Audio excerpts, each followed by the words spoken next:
up, everybody? It's Miss Ibarra, and I made this cup myself, and I'm going to show you how I did it. So the first thing I did was I ordered some clay on Amazon, and I'll put the link in the description for that. This is white clay, and it's for firing, and I'll tell you about firing in a little bit. First, let's make this beautiful cup. Okay, so I'm taking a nice ball of clay, about a pound of it, and rolling it into a ball. And whatever clay you have left over, make sure to wrap it up really nice and tight with no air bubbles coming in, no oxygen hitting it, because then it will dry.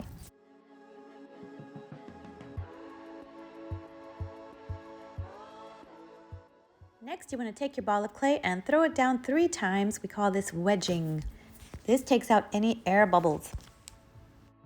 Now you want to take the clay and roll it into kind of like a Tootsie Roll, and then we're going to go ahead and flatten it out.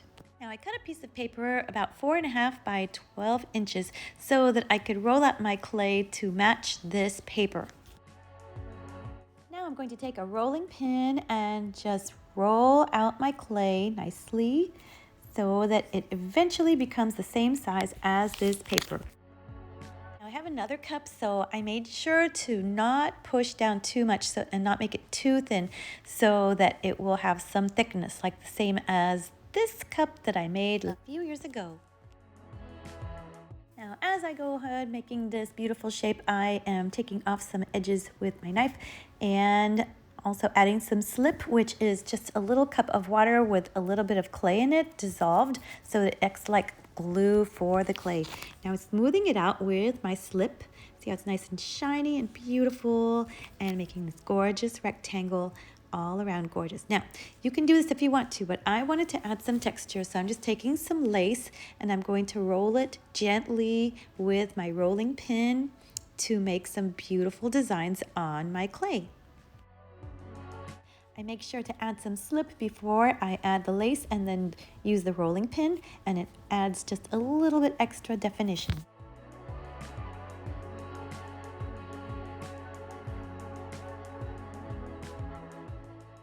And before I put this to the side to make my handle, I go ahead and just take a knife and very carefully take off any extra clay.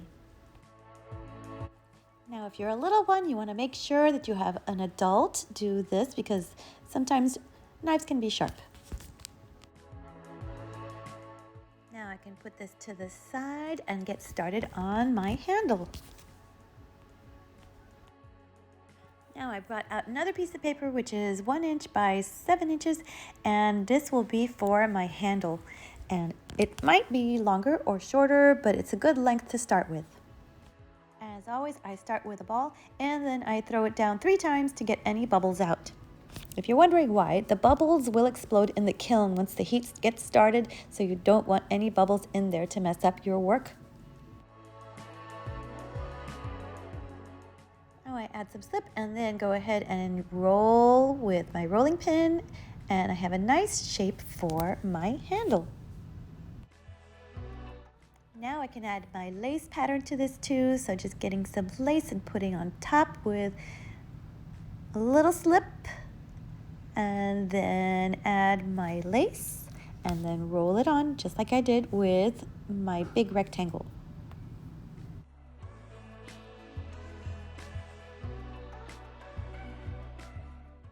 Now I need to create my base, or the bottom of the cup, so I get a little bit more clay from my big piece over here, wrap it back up nice and without oxygen coming to it or air, and add some slip. Go ahead and make a ball, and guess what we're going to do again?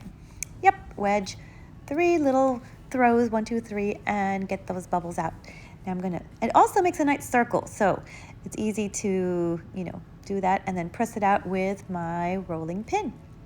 I'm going to match it up with my last cup that I made and make sure it's the right size. Now, if you're wondering, this circle is about 3 inches across, so that's a good size for my cup. And now I can wrap this rectangle around it and then cut whatever excess clay I might have.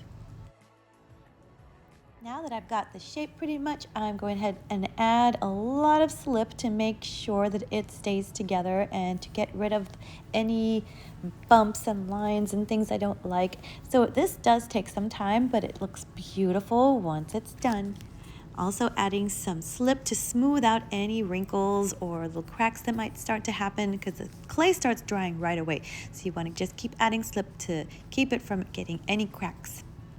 All right, so now that I've got this pretty much figured out, I'm taking this cylinder and just smoothing out any more of this part where I put the rectangle together into a cylinder, and you can use a butter knife or one of these clay tools with your slip to make it nice and smooth.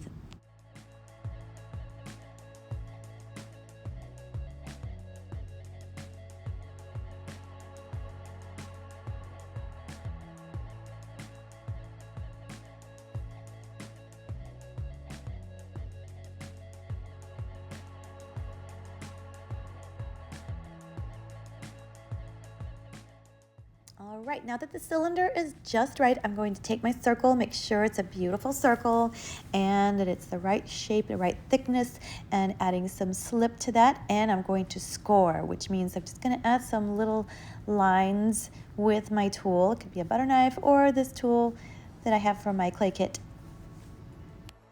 Now I want to also slip and score the bottom of my cylinder, and eventually we're going to put the two together.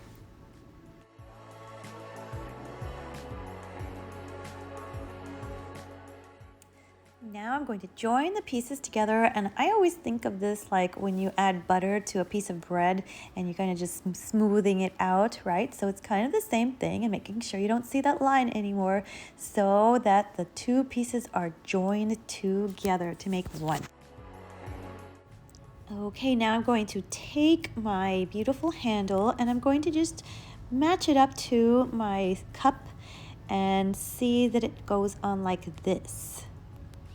All right, and it should be about the same thickness too. Otherwise, if it's too thin, it'll break really easily because this is going to dry, and at that point it will be greenware and it'll be very easy to break. So the thickness is important.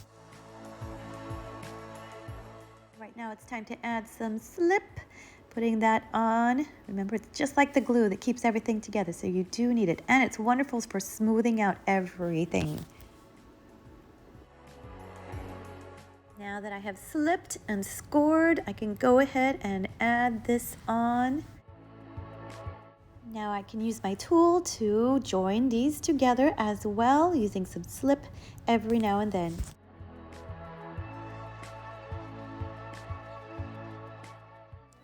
Now make sure when you're adding slip, you just use 1 or 2 fingers to add the slip on so that you have full control of the slip. I'm just making sure all my details are perfect, adding some slip to smooth things out with my little tool, and then I'm going to let it sit in my laundry room or somewhere safe where no one can get to it. Don't put it outside, leave it inside somewhere safe, and it will dry over a couple days. I laid it on its side the second day so the handle could stay in place, and then it turned white on the third day. Now this is Greenware. I know it looks white, but it's Greenware, which is clay that has lost most of its water, and it's very hard but very fragile and can break. It must be at room temperature and completely dry before I take it for its bisque firing to prevent it from cracking or exploding in the kiln due to steam buildup. After 2 weeks of letting it dry, I took it very carefully, all wrapped up nice and neat, to colormemine where they have a kiln, and they let me fire it. The first bisque firing was taking place, and it was gorgeous. Then once it was fired, they called me a few days later, and I went back so that I could glaze it. Now they have all kinds of things that you can take already fired and glaze with these beautiful colors. Look at these. And they give you this gorgeous table to sit at and the directions for everything, and then you can glaze your clay. So this has already been fired once, right? And then I glaze it 3 times. Glaze, let dry, glaze, let dry, glaze, let dry. Also very important, do not glaze the bottom or it will stick to the kiln. Then they take it a couple days later, fire it again. then they call you and you get to take it home. I am so excited to open this. I'm not going to do it till I get home. I'm home now. Okay, and now let's see. It's beautiful. It's so shiny. Those 3 coats of glaze were worth it. Everything was worth it. The slipping, the scoring, the waiting. It's beautiful. I am so happy with this. I hope you have fun making your cup. You guys are amazing. I will talk to you next time. Don't forget to like and subscribe. It helps me out so much. Thank you. I'll talk to you later. Bye-bye.